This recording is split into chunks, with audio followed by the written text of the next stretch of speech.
안녕하십니까, 강동원 변호사입니다. 이번에는 전세 사기 피해 대책이 나왔는데 여기에 관해서 내용을 간단하게 말씀드리고요. 그리고 이 피해 대책이 과연 전세 사기로부터 우리 세입자를 보호할 수 있는지에 관해서 좀 말씀드리도록 하겠습니다.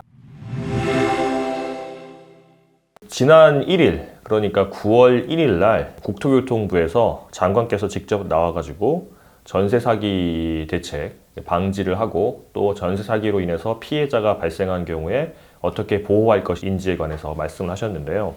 일단 그 내용을 좀 살펴보면 전세계약 체결 직후에 집주인이 해당 주택을 매매하거나 근저당 설정하는 것이 금지된다라는 특약을 넣자라는 내용이 하나가 있고요. 또 전세 계약을 맺기 전에 집주인은 임대인한테 보증금보다 우선순위가 있는 세금이나 대출금 등이 있는지 공개할 의무를 줬습니다.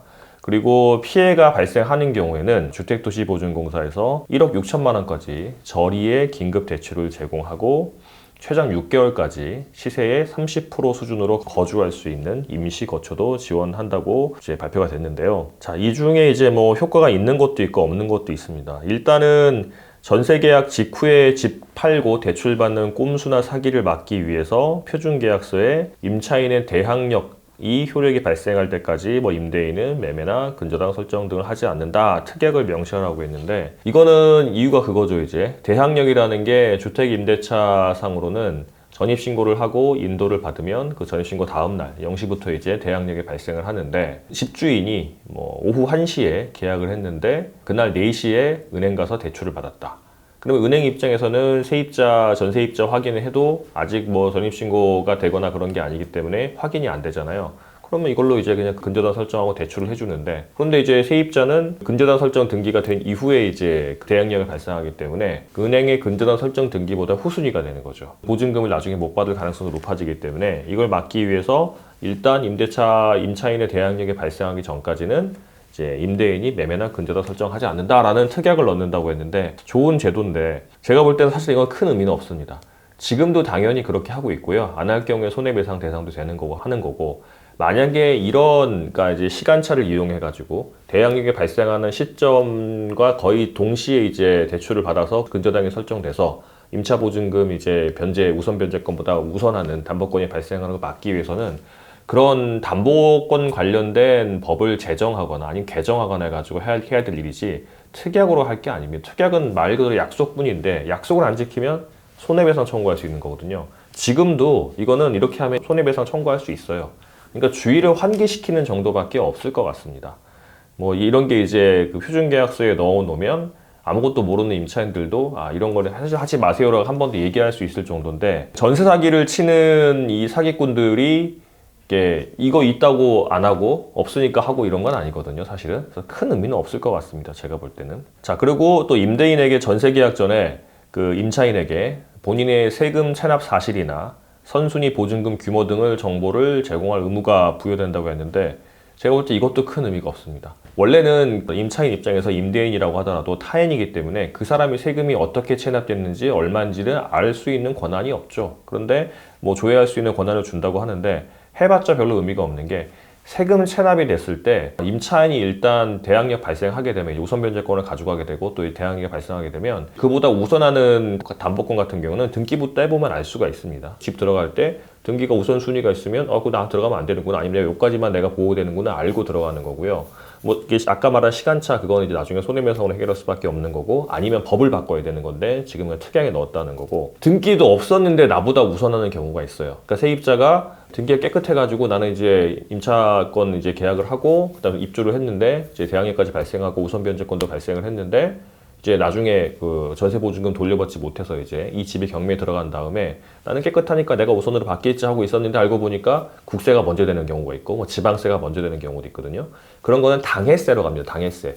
그 부동산 자체로 발생하는 세금 같은 경우고, 그 명의자에게 이제 발생을 하고 부동산을 취득할 당시에 예측할 수 있었다고 한다면, 등기부에 적혀 있지 않아도 그 부동산 자체로 인한 세금 순위는 일반적인 담보물건보다 더 우선합니다. 그 국세가 발생한 이제 조세채권이 이제 청구할 수 있는 그 기일보다는 더 우선합니다. 그러니까 나는 등기가 깨끗하다고 봐도 당해세가 있어버리면 안 되는 거잖아요. 근데 그런 거는 사실은 이제 알 수가 없죠. 그리고 그 당해세가 있는지 없는지를 확인하게 해야 될 텐데 그런 걸 확인하게 해야 되는 거지. 당해세를 체납하고 있다 그러면 당연히 이제 의미가 있겠죠. 근데 아직 당해세가 발생을 안 했는데 발생할 수 있는 가능성이 있는 상태에서 이제 임차인에게 알려준다? 아직 뭐 발생도 안 했는데 뭐 알려줄 것도 없잖아요.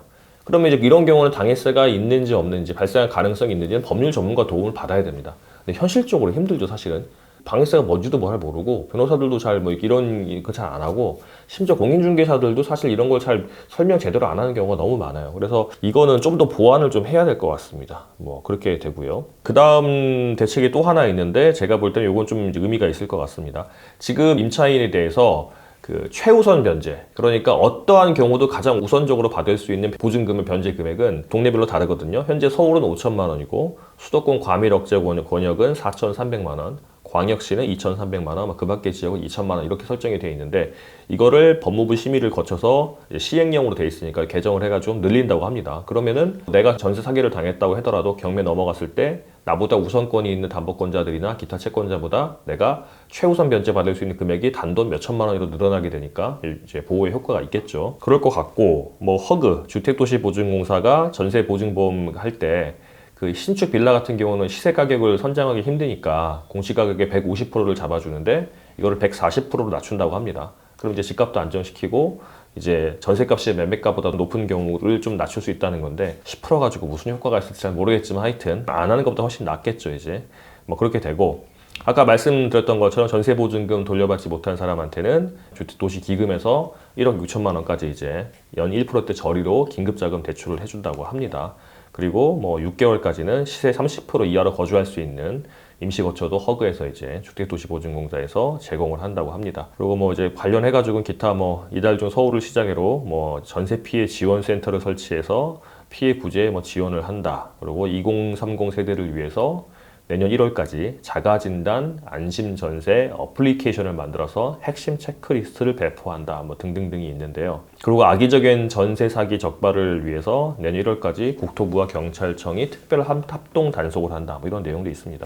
그래서 이 정부에서는 전세 사기, 특히 전세 같은 경우는 젊은 층이 많이 이용을 하고 또 거의 대부분 전 재산이죠. 그런데 이게 피해를 당하게 되면 삶의 우여까지 놓을 정도가 될 수 있기 때문에 각별히 신경을 쓰고 단속도 하고 각종 제도도 보장을 하는 것 같습니다. 그런데 이제 제가 아까 말씀드렸던 것처럼 유효한 제도도 있고 조금 이제 실효성이 좀 우려가 되는 부분도 있기는 합니다. 그래서 그런 부분 참고하시면 될 것 같고 이게 제가 저번에도 유튜브를 한번 찍었었는데 전세 사기하는 사람도 이렇게 하잖아요. 이제 빌라를 만들어서 건축주한테 이제 전 세입자를 데려와가지고 이제 그 전세금으로 이제 건축주에게 넘겨주고 제3자를 데려와서 제3자가 자기가 이제 그 분양 대행업자한테 피를 받으면서 이제 그 건축주한테 넘겨받고 그러면은 넘겨받은 사람은 세입자를 이제 와가지고 세입자를 데려와서 자기가 이제 하게 되는 건데 쉽게 말하면 이제 제3자가 이 집을 사면서 전세 보증금을 승계하는 걸로 해가지고 이제 집을 팔아버리고 손을 털게 되는 거거든요. 이 빌라를 산 사람이 이제 사기를 치는 거죠. 몇백 채씩, 뭐 1,000채씩 이렇게 해가지고 가지고 있다가 이제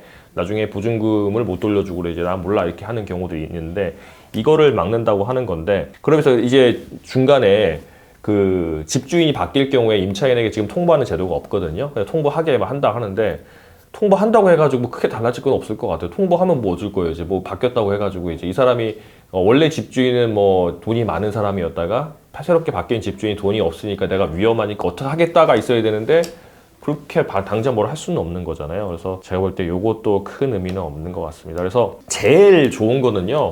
일단 다른 담보물건, 담보채권과 좀 충돌이 좀 있기는 하지만 이거를 국회에서 본격적으로 논의를 해가지고 최우선 변제에 해당하는 그 금액을 늘리는 것도 늘리는 거고요. 이거는 이제 뭐 좀 최우선이니까 어느 것보다 가장 먼저게 되는 거는 이제 아무래도 다 뭐 1억, 2억씩 할 수는 없는 거 아닙니까? 그래서 그거 뭐 전세 보증금의 몇 프로를 한다든가 제가 볼 때 이것도 부작용이 있을 수도 있어요. 그러면 전세보증금을 높여가지고 이제 짜가지고 나중에 경매에서 막 그 돈을 더 먼저 받아가고 집주인한테 미리 빼주고 이런 게 있을 수도 있기 때문에 그거는 한도가 있겠지만 그거 좀 늘리고 그 다음에 그 확정일자를 받고 전입신고하고 인도받고 했을 때 이제 대항력 우선변제권이 발생하는 그 시점을 등기처럼 이제 바로 그 다음날 0시가 아니라 바로 할 수 있는 방안을 좀 만드는 게 필요할 것 같아요. 이거는 뭐 이제 그 위관 기관끼리 얘기를 해봐야 되겠지만 요즘은 실시간으로도 할 수 있을 것 같거든요. 시스템 조금만 고치면 이제 전입신고되고 인도됐다는 것만 입증되면 바로 그 시점에서 이제 실시간으로 대항력 발생할 수 있게 하는 그런 제도도 좀 필요할 것 같습니다.